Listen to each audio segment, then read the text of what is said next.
SLBC tunnel వద్ద tension create అవుతోంది. సొరంగం దగ్గరకు బీఆర్ఎస్ బృందం చేరుకుంది. అయితే టన్నెల్కు దూరంగానే మాజీ మంత్రి హరీష్ రావు బృందాన్ని ఆపేశారు.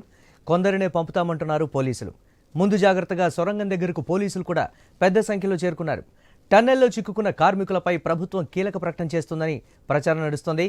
ఇదే సమయంలో బీఆర్ఎస్ బృందం రావడం టన్నెల్ దగ్గర ఉత్కంఠ పెంచుతోంది. సొరంగంలో చిక్కుకున్న కార్మికులు ప్రాణాలతో లేరని నిర్మాణ సంస్థ చెప్తున్నా దీనిపై ప్రభుత్వం అధికారికంగా ఎలాంటి ప్రకటన చేయకపోవడంతో గందరగోళం నెలకొంది. అటు ఇదే టైంలో టన్నెల్ 0 పాయింట్ దగ్గరకు ర్యాట్ హోల్ మైనర్స్ చేరుకున్నారు. కన్వేయర్ బెల్ట్ ద్వారా సొరంగంలోని బురదను బయటకు తీస్తున్నారు.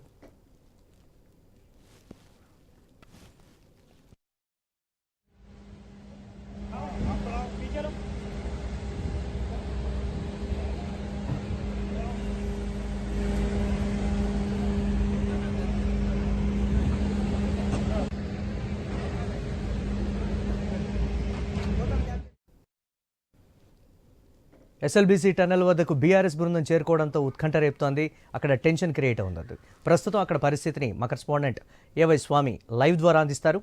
ఓవర్ టు యు స్వామి.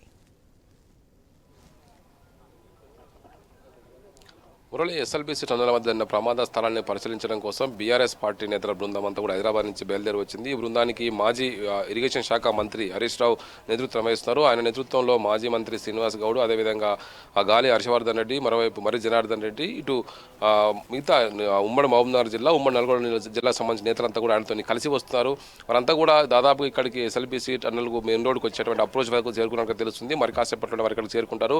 వారి రాకోసం ఇక్కడ పెద్ద ఎత్తున కూడా పోలీసు బందోబస్తును కూడా ఏర్పాటు చేశారు. వారితో పాటు వచ్చేటువంటి కొద్ది మందిని మాత్రమే లోపలికి అలౌట్ చేయడం కోసం పోలీసులు వారికి అనుమతించినట్టుగా తెలుస్తుంది. దాదాపుగా 10ల సంఖ్యలో వాహనాల్లో వచ్చినటువంటి బీఆర్ఎస్ పార్టీ నేతలందరూ కూడా లోపలికి అనుమతించాలని చెప్పేసి వారు కోరుతున్నప్పుడు కూడా కొద్ది మందిని మాత్రమే లోపలికి అనుమతించే అవకాశం ఉన్నట్టుగా మనకు సమాచారం అందుతుంది. ఒకవైపు హరీష్ రావు వెంట మాజీ మంత్రులు, మాజీ ఎమ్మెల్యేలు, మాజీ ఎంపీలు మాత్రమే లోపలికి వచ్చే అవకాశం ఉంది. ఇటు ఉమ్మడి నల్గొండ జిల్లా నుంచి కూసుకుంట్ల ప్రభాకర్ రెడ్డి, మరోవైపు బండలింగ యాదవ్తో పాటు మరికొంతమంది నేతలు మాత్రమే ఇక్కడికి వచ్చారు. ఇటు నల్గొండ జిల్లా నుంచి తో పాటు ఇటు ఉమ్మడి మహబూబ్నగర్ జిల్లా నుంచి మాజీ మంత్రి శ్రీనివాస్ గౌడ్, అదేవిధంగా గాలి హర్షవర్ధన్ రెడ్డి, మాజీ ఎమ్మెల్యేలు, ఇటు మన మరి జనార్దన్ రెడ్డి, అదేవిధంగా ఇటు మిగతా నేతలంతా కూడా ఇక్కడికి కలిసి వస్తున్నారు. వారందరూ కూడా ఇక్కడ ఉన్నటువంటి పరిస్థితిని సంబంధించి గతంలో మొన్న రీసెంట్గా ఇక్కడ నగర్ కర్నూలు ఎంపీగా పోటీ చేసినటువంటి బీఆర్ఎస్ పార్టీ సీనియర్ నేత, మాజీ ఐపీఎస్ అధికారి ఉన్నటువంటి ఆర్ఎస్ ప్రవీణ్ కుమార్ కూడా వీరితో కలిసి వస్తున్నారు. ఆయన రీసెంట్గా నగర్ కర్నూలు లోక్సభ సెగ్మెంట్ నుంచి బీఆర్ఎస్ పార్టీ అభ్యర్థిగా పోటీ చేసి ఓడిపోయారు. ఆయన సెగ్మెంట్ పరిధిలోకి ఏరియా రావడంతో కూడా ఆయన కూడా హరీష్ రావుతో వెంట వస్తున్నట్టుగా మనకు తెలుస్తుంది. వారంతా కూడా ఉదయమే కోకాపేటలో హరీష్ రావు నివాసంలో ప్రెస్ మీట్లో పాల్గొన్నారు. అక్కడ మాట్లాడినటువంటి హరీష్ రావు రాష్ట్ర ప్రభుత్వం పైన కొన్ని ఆరోపణలు చేశారు. ఒకవైపు ముఖ్యమంత్రి రేవంత్ రెడ్డి ఎస్ఎల్బీసీ టన్నెల్లో చిక్కుపోయిన వారి విషయంలో సమీక్ష చేయకుండా ఒకవైపు ఎమ్మెల్సీ ఎన్నికల ప్రచారానికి సంబంధించి ఆయన పరిమితమయ్యారు, ఢిల్లీకి వెళ్ళి వస్తున్నారు తప్ప ఇక్కడ ఏర్పాట్లను పట్టించుకోవట్లేదని కూడా ఆయన ఆరోపణలు చేశారు. వారు వస్తారని తెలుసుకున్నటువంటి పోలీసులు పూర్తిగా ఏరియానంతా కూడా కట్టుదిట్టమైన భద్రత ఏర్పాట్లు చేశారు. ఒకవైపు పోలీసు బందోబస్తుకు సంబంధించి వారంతా కూడా అన్ని ఏరియాలో కూడా లోపలికి కేవలం రెస్క్యూ ఆపరేషన్లో పాల్గొన్నటువంటి సిబ్బందిని, మీడియా సిబ్బందిని మాత్రమే లోపలికి అనుమతిస్తున్నారు. మిగతా వారిని ఎవరిని కూడా దీని లోపలికి రానివ్వట్లేదు. దీంతో వాళ్ళు మొత్తం మెయిన్ రోడ్ మీదనే బీఆర్ఎస్ పార్టీ నేతలు, కార్యకర్తలంతా కూడా ఆగిపోయారు. వారందరూ కూడా లోపలికి పంపించాలని చెప్పి కోరుతున్నప్పుడు కూడా కేవలం కొద్ది మందిని మాత్రమే లోపలికి పంపించే అవకాశం ఉన్నట్టుగా తెలుస్తుంది. మొత్తానికైతే ఇక్కడ ఎస్ఎల్బీసీ టన్నెల్లో ప్రమాదం జరిగి 6 రోజులు కావస్తున్నప్పటికీ కూడా లోపల వారి అందరికి సంబంధించి 8 మంది మొత్తం ఈ జేపీ అసోసియేషన్లో పనిచేస్తున్నటువంటి సిబ్బంది అంతా కూడా 8 మంది దాదాపుగా వారి ప్రాణాలు గాలో కలిసినట్టుగానే అంతా భావిస్తున్నారు. ప్రభుత్వం ఇంకా అధికారికంగా దీన్ని ప్రకటించాల్సి ఉంది. ఒకవైపు జేపీ అసోసియేషన్ చైర్మన్, ఒకవైపు జయప్రకాష్ గౌర్ ఇప్పటికే దీనికి సంబంధించినటువంటి ఒక పరోక్షంగా అయితే మేము మా కార్మికుల విషయంలో మేము ఆశలు వదులుకున్నాము. వారి మృతదేహాలు తరలించిన తర్వాత ప్రాజెక్టుకు సంబంధించినటువంటి పురోగతిని ఏ విధంగా ముందుకు తీసుకెళ్లాలని సంబంధించి రాష్ట్ర ప్రభుత్వంతో ఒక రివ్యూ చేసుకుంటామని చెప్పేసి ఆయన మాట్లాడిన విషయం ఇప్పుడు మీడియాలో కొంత చర్చనీయాంశంగా మారింది. ఇటు ఎస్ఎల్బీసీకి టన్నెల్ బయలుదేరే ముందుగానే హరీష్ రావు ఒకవైపు కోకాపేటలో మీడియాతో మాట్లాడారు. ఈ ప్రభుత్వం సకాలంలో సహాయక చర్యలు చేపట్టడంలో అనే ఒకవైపు విఫలమైంది. 5 రోజులుగా కావస్తున్నప్పటికీ కూడా ఎక్కడ కూడా సహాయక చర్యలు ఇంకా పూర్తి స్థాయిగా ప్రారంభించకపోవడం పట్ల కూడా ఆయన ఆగ్రహం వ్యక్తం చేశారు. వివిధ ఏజెన్సీల మధ్య సమన్వయం సాధించడంలో ప్రభుత్వం విఫలమైంది. ఒకవైపు మంత్రులు హైదరాబాద్కు ఒకవైపు ఎస్ఎల్బీ టన్నెల వద్దకు హెలికాప్టర్లు తిరుగుతూ వస్తూ పోతున్నారు తప్ప ఎలాంటి పురోగతి కనిపించట్లేదు వారి పనితీరులో అని చెప్పేసి కూడా ఆయన ఆరోపించారు. కేంద్ర రాష్ట్ర ప్రభుత్వాలు వాటిని సమన్వయం చేయడంలో ప్రభుత్వం విఫలమైంది. ఒకవైపు కేంద్రం నుంచి వివిధ ఏజెన్సీల నుంచి ఆ సహకారం అందించినప్పుడు కూడా వాటిని సకాలంలో వినియోగించుకోవడంలో ప్రభుత్వం ఫెయిల్ అయిందని చెప్పేసి కూడా ఆయన ఆరోపించారు. మరోవైపు హెలికాప్టర్ నుంచి పైనుంచి చూస్తే సొరంగంలో ఏం జరుగుతుందని తెలుస్తుందా అని చెప్పేసి కూడా మంత్రులు పదే హెలికాప్టర్లు తిరగడం పట్ల కూడా ఆయన ఒకవైపు పరోక్షంగా ఆరోపణలు చేశారు. పదే టీవీలో ఇంటర్వ్యూలు ఇవ్వడం కోసం హెలికాప్టర్లో గాల్లో చెక్కలు కొడుతూ ఇంటర్వ్యూలు ఇవ్వడం కోసం మంత్రులు షో చేస్తున్నారు. ఇది సరైనది కాదని చెప్పేసి కూడా ఆయన ఆరోపణలు చేశారు.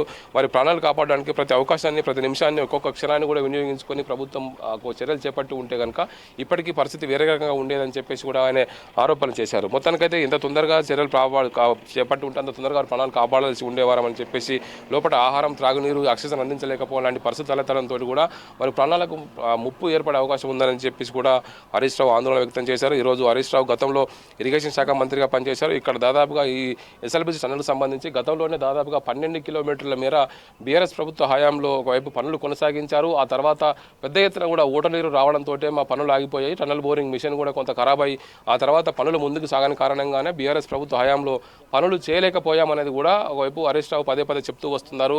ఒకవైపు కాంగ్రెస్ పార్టీ నేతలు పదే ఆరోపిస్తున్న విషయం సంబంధించి ఏంటంటే బీఆర్ఎస్ ప్రభుత్వ హయాంలో ఏమాత్రం పనులు కాలేదన్న విషయాన్ని ఆయన ఖండిస్తున్నారు. మా ప్రభుత్వ హయాంలో దాదాపుగా 12 కిలోమీటర్ల మేర పనులు చేశాము. ఆ పనులు చేస్తున్న క్రమంలోనే పెద్ద ఎత్తున కూడా ఊటనీరు రావడంతో టన్నెల్ బోరింగ్ మిషన్ పాడైపోయిన కారణంగానే పనులు ముందుకు సాగలేదు. ఇది ఒక ఫెయిల్యూర్ ప్రాజెక్ట్ అని చెప్పేసి గతంలోనే కేసీఆర్ మాట్లాడిన విషయాన్ని బీఆర్ఎస్ నేతలంతా కూడా గుర్తిస్తున్నారు. ఇది ఒక డిజైన్ లోపంతోనే ఈ ప్రాజెక్టు ఇలా ముందుకు సాగట్లేదు. గత 30-40 సంవత్సరాలుగా ప్రాజెక్టు పనితీరు పురోగతి లేకపోవడం కూడా ఇందుకు కారణం అని చెప్పేసి కూడా వారు అంతా కూడా గుర్తు చేస్తున్న విషయాన్ని కేసీఆర్ మాట్లాడిన విషయాన్ని పదే గుర్తు చేస్తూ ఉన్నారు. మరోవైపు అనేక మంది వస్తుపోతున్నప్పటికీ కూడా ఇక్కడ టన్నెల్లో లోపల నుంచి ఎలాంటి రిస్క్ ఆపరేషన్ సంబంధించి ఎలాంటి పురోగతి లేకుండా ముందుకు వెళ్ళడం లేదు. లోపల బురదని కావచ్చు, మరోవైపు మట్టిని తొలగించే విషయంలో కూడా కన్వేయర్ బెల్ట్ను రిపేర్ చేసే విషయంలో ఎలాంటి పురోగతి లేకపోవడం పట్ల కూడా బీఆర్ఎస్ నేతలు ఆగ్రహం వ్యక్తం చేశారు. వారంతా కూడా మరి కాసేపట్లో ఇక్కడికి చేరుకోబోతున్నారు. హరీష్ రావు ఇక్కడ మెయిన్ రోడ్ మీద వాళ్ళంతా కూడా వెయిట్ చేస్తున్నారు. వారు వచ్చిన తర్వాత కొద్ది మందిని మాత్రమే లోపలికి పంపే అవకాశం ఉన్నట్టుగా తెలుస్తుంది. వారి కోసమే ఒకవైపు ఇక్కడ బీఆర్ఎస్ సంబంధించిన స్థానిక నేతలంతా కూడా వారికి ఆహ్వానం పలకడం కోసం ఎదురు చూస్తూ ఉన్నారు. గత కొద్ది రోజులుగా కేవలం లోపలికి రిస్క్ ఆపరేషన్లో పనిచేస్తున్నటువంటి సిబ్బందిని, మరోవైపు స్థానికంగా కొంతమంది మీడియాను మాత్రం లోపలికి అలౌడ్ చేస్తున్నారు. లోపల స్థానిక జనాన్ని కూడా ఎవరిని లోపలికి అలౌడ్ చేయకుండా పోలీసులు మెయిన్ రోడ్ నుంచే చెక్ పోస్టులు ఏర్పాటు చేసి 2-3 దశల్లో పూర్తిగా అందరినీ క్షుణ్ణంగా తనిఖీలు చేస్తూ ఉన్నారు.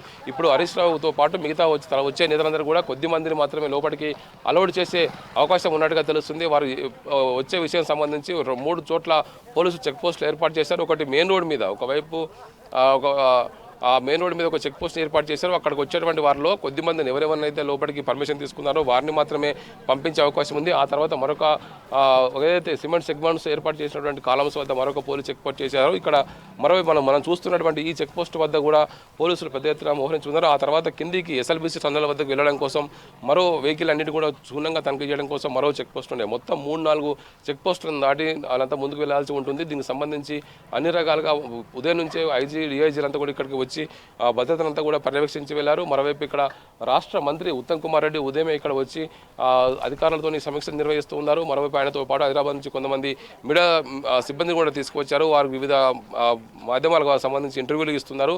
ఇలా ఇంటర్వ్యూలు ఇస్తూ షో చేయడం పట్ల కూడా ఒకవైపు బీఆర్ఎస్ నేతలు రాష్ట్ర మంత్రుల పట్ల ఆగ్రహం వ్యక్తం చేస్తున్నారు. అసలు విషయాన్ని మాట్లాడకుండా కేవలం దీన్ని మభ్యపెట్టే విధంగా ప్రకటనలు చేస్తున్నారు అనేది కూడా వారు చెప్తున్నట్టు విషయం.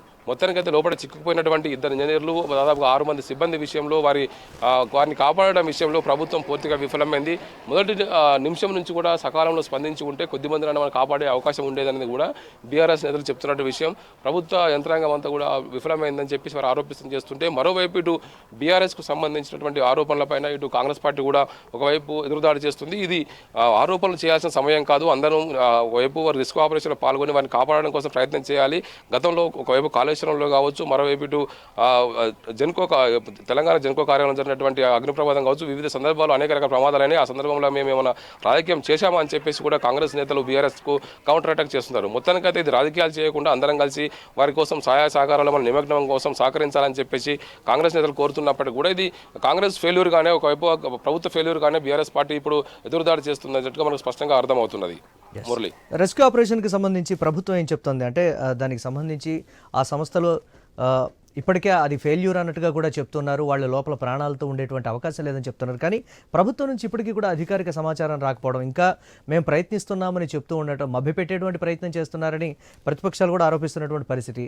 అసలు అక్కడ వాస్తవ పరిస్థితి ఏంటి, ఆ వర్క్ ఎంతవరకు వచ్చిందనే దానికి సంబంధించి ఏమైనా ఇన్ఫర్మేషన్ ఉందా మీ దగ్గర?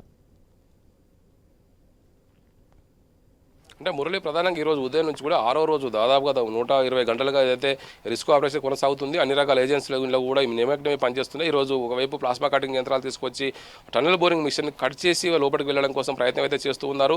దానికి సంబంధించి జేపీ అసోసియేషన్ సంబంధించిన చైర్మన్ని నిన్న రాష్ట్ర మంత్రులు మాట్లాడి ఒప్పించారు. దాదాపుగా 100 కోట్ల విలువైనటువంటి టన్నెల్ బోరింగ్ మిషన్ కట్ చేస్తే దాన్ని విడిభాగాలు తెప్పించడానికి కోసమే విదేశాలపైన ఆధారపడాల్సి ఉంటుంది. ఇప్పటికే దీన్ని పని ప్రారంభించే ముందుగానే గతంలో రాష్ట్ర మంత్రులు ఉత్తమ్ కుమార్ రెడ్డి కావచ్చు, కోమటిరెడ్డి వెంకరెడ్డి అమెరికాకు వెళ్ళి ఆయా సంస్థలతో మాట్లాడి దానికి సంబంధించి ఒకవైపు విడిభాగాలు తెప్పించి వాటిని ఫిట్ చేసి మళ్ళీ పనులు ప్రారంభించడం కోసం ప్రయత్నం చేస్తారు. ఇప్పుడు మళ్ళీ దాన్ని కట్ చేస్తే మళ్ళీ ఎన్ని రోజులు సమయానికి అది పునరుద్ధరించి ముందుకు పడుతుంది అనేది కూడా కొంత సందిగ్ధంగానే ఉంది. ఈ రోజు మాత్రం పనుల విషయంలో కొంత ముందుకెళ్లడం కోసం ప్రయత్నం చేస్తున్నారు. లోపల టీబీఎం సంబంధించిన మెషిన్ కట్ చేసి కన్వేయర్ బెల్ట్ని పునరుద్ధరించి లోపల నుంచి మట్టిని మరోవైపు డస్ట్ అదంతా కూడా తరలించడం కోసం ఏర్పాట్లు చేస్తున్నారు.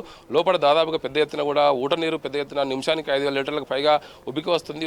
ఊట నీరు పెద్ద ఎత్తున వస్తుంది అనేది కూడా అది పనులకు కొంత ఆటంకకరంగా ఉందనేది కూడా వాళ్ళు లోపల చెప్తున్నటువంటి విషయం. మరోవైపు దీని టన్నెల్ బోరింగ్ మిషన్ తొలగించిన తర్వాత కూడా కొంత ప్రమాదం పొంచి ఉన్నది. జాగ్రత్తగా పనిచేసే రిస్క్ సిబ్బంది కూడా మరిన్ని జాగ్రత్తలు తీసుకొని పనిచేయాలని చెప్పేసి ఇక్కడ ఇంజనీరింగ్ నిపుణులు చెప్తున్నట్టుగా కూడా అక్కడ రిస్క్ ఆపరేషన్లో పాల్గొన్నటువంటి సిబ్బంది చెప్తున్నారు. ఇటు ఎన్డీఆర్ఎఫ్, అదేవిధంగా ఎస్డీఆర్ఎఫ్, అదేవిధంగా మిలిటరీకి సంబంధించినటువంటి రిస్క్ ఆపరేషన్స్ సంబంధించిన వ్యక్తులు, ఇటు నేవీకి సంబంధించినటువంటి మెరైన్స్, అదేవిధంగా ఇటు హైదరాబాద్ సంబంధించినటువంటి హైడ్రా సిబ్బంది, ఇటు నవయోగకు సంబంధించినటువంటి రిస్క్ సిబ్బంది, ప్రభుత్వ ప్రైవేట్ సంబంధించిన అనేక ఏజెన్సీలన్నీ కూడా ఇందులో 11 ఏజెన్సీలు కలిసి పనిచేసి రిస్క్ ఆపరేషన్లో పాల్గొంటున్నాయి. మొత్తానికి అది 6వ రోజు రిస్క్ ఆపరేషన్ కొనసాగుతుంది. లోపల ఉన్న వారి విషయం సంబంధించి నిన్న రాటోల్ మైనర్స్ లోపలికి చివరి పాయింట్ వరకు కూడా వెళ్ళొచ్చిన విషయం తర్వాత వాళ్ళు చెప్తున్నది ఏంటంటే వాళ్ళు లోపల ఉన్న వారు దాదాపుగా ప్రాణాలతో ఉండకపోవచ్చు అనేది కూడా వాళ్ళు పరోక్షంగా మాట్లాడుతూ స్పష్టం చేస్తున్నారు. మేము అన్ని రకాలుగా లైట్ వేసాము, విజిల్ కొట్టి వాళ్ళు లోపల ఉన్న వారిని అరిచి చూసాము, ఎక్కడ కూడా ఎలాంటి అలిగడి లేదు. పెద్ద ఎత్తున కూడా దాదాపుగా 6-7 మీటర్ల ఎత్తు కూడా మట్టి పేరుకుపోయి ఉంది. వారంతా కూడా మట్టి కింద చిక్కుకుపోయి ఉండవచ్చు అనే అనుమానం అయితే రాటోల్ మైనర్స్ అయితే వ్యక్తం చేస్తూ ఉన్నారు. Murali, right, thanks for updates Swamy.